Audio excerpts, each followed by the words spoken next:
I'm not a big fan of New Year's resolutions because we set these really lofty goals for ourselves that, quite frankly, by February are broken. And that's because these big lofty goals have no detail and no strategy behind them, so we've got no way of actually achieving them.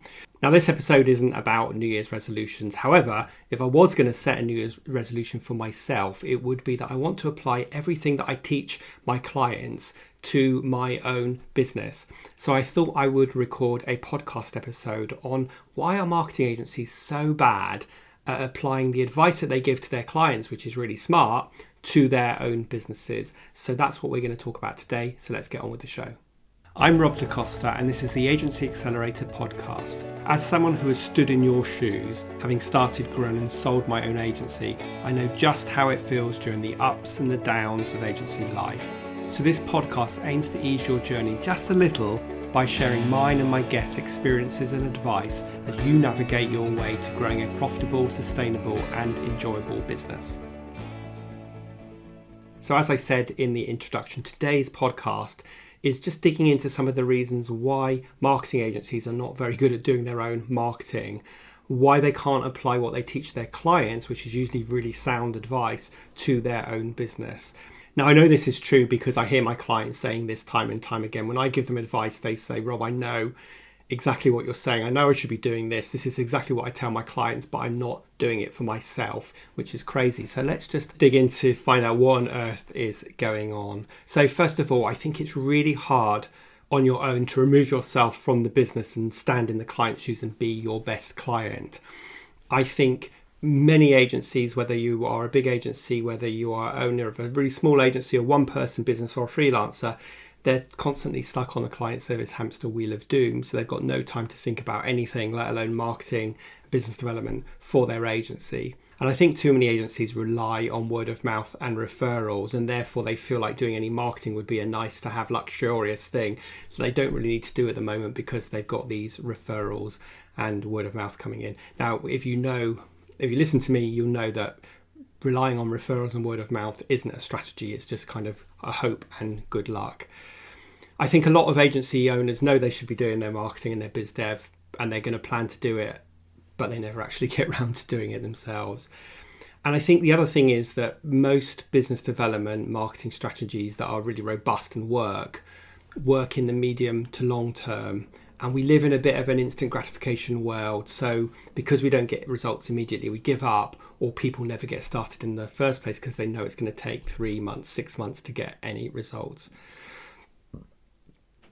I think also, quite honestly, they've realised that a lot of this is hard work, and therefore they don't do it. And like I said, they can't remove themselves from their day-to-day stuff to actually see the wood for the trees. And what happens with all of that is that we lurch from feast to famine, because when projects come to an end and we don't have new people waiting in the wings to join us, we then go into a place of famine, which is a place of panic where we make really poor decisions. So I'm sure you can relate to some or all of those reasons why I think agency owners are not very good at doing their own marketing. I'm sure I've missed a few out. I'd love to hear from you if you can think of other ones, but I think those are the ones that I see reoccurring time and time again with my clients and with the agencies that I interact with. So now let's spend a few moments just digging into the benefits of practicing the advice that we give our clients. So I think first of all, if you do the marketing yourself in your own agency that you're telling your clients to do, then we actually demonstrate to ourselves and our clients that the advice actually works, and that gives us lots of confidence to keep doing it. If we practice what we tell our clients, and therefore we can keep refining it, we can find better ways of doing things, we can find better processes based on genuinely our own experience and the results that we're getting that help us provide a better service for our clients. So that's the second kind of key benefit of doing your own marketing. The third is that we ensure we are sharing best practice current advice with our clients, and we can do it in a very confident way because we know it works. And that's the fourth point, really, that we feel confident that the advice we're giving genuinely works because it's working for ourselves. And of course, if we practice this, then we get results, and the results helps improve and grow our business. So those are 5 pretty compelling reasons why you should be making time to do your marketing and use it to help you serve your clients even better. So that's all very well, and you might be sitting there listening to this saying, yep, Rob, I completely agree with you, but I am as you identified at the beginning, I'm really busy. I'm stuck on the client service hamster wheel of doom. I've got no time to think. I'm already working long hours and I know I should be doing this stuff, but I haven't got time. So what do you suggest? So here's a few thoughts on that. First of all, I think you need to put a system in place and focus on a few things that you know work really well for you and do them consistently. And as I said, most robust business development and marketing strategies will deliver in the medium to long term. And that means you need to start today to start getting the results in 3 months or 6 months. And that leads me to another point, which is don't expect results immediately, but be really consistent. And if you put a system in place, then you can allocate the time in your diary on a recurring basis. You can work out how to automate as much of it, delegate as much as you possibly can, and then you will start getting results. I think the next thing as well is you need to make sure you don't get seduced by shiny new objects, because there are so much distraction fighting for our attention. There are so many people promising the new promised land, the latest marketing trend, and you know what? They don't really work. They come and go like so many things. Whereas the old traditional marketing strategies really work, like building your email list and networking and showing up on LinkedIn consistently and adding value to your audience and all of those great things, running workshops and so on. Those things work, and the new promised land just usually isn't the new promised land, and it becomes a huge distraction for us. So make sure that you remove those shiny new objects.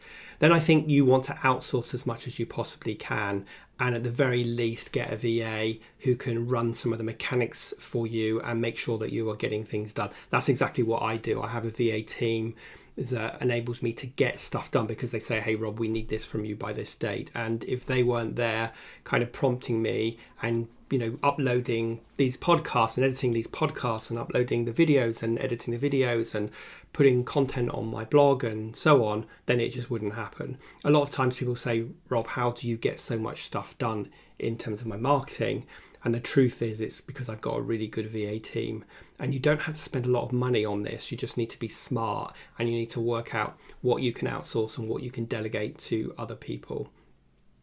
So kind of to tie this back to the beginning, that's what I'm doing this year. My kind of New Year's resolution that isn't a New Year's resolution is to put into place all the things that I teach my clients and trying to be my best customer, not only for my marketing, but for all aspects of running my business, such as having a really clear vision for the year and breaking that down into quarterly strategies and monthly plans, and then delegating as much as I possibly can, and then using software tools to help automate some of that. So I hope this really short episode gives you a bit of food for thought. And maybe the thing that you need to do as soon as you stop listening to this podcast is grab a pen and paper and start making a plan. And remember, do the things that you enjoy doing, that you're confident that you can keep doing. Don't set yourself a task of doing something you know nothing about. So don't think, oh, I know I need to start shooting videos for a YouTube channel if you've never shot a video before, if you don't know how to edit and you don't have a YouTube channel. Do the things that work. And the most important thing, of course, is you need to hang out where your audience hangs out. So know the things that they are most receptive to doing, and then you need to start doing them and do a few and do them well, and don't expect results until the medium to long term. Now, as ever, if you've enjoyed this episode, please do make sure you've hit the subscribe button so you're alerted every Thursday when a new episode comes out. And also, if you've enjoyed it, please consider leaving a review, since that helps the algorithm show my podcast to more people just like you, or my YouTube channel to more people just like you, which means I can help more people. So, short episode on why you need to start making sure you're doing the marketing for your agency, or your team is doing the marketing and the business development for your agency, and you're not relying on word of mouth and referrals. I hope you found that useful. Have a great rest of the week, and I will see you next week on the next episode of the Agency Accelerator podcast.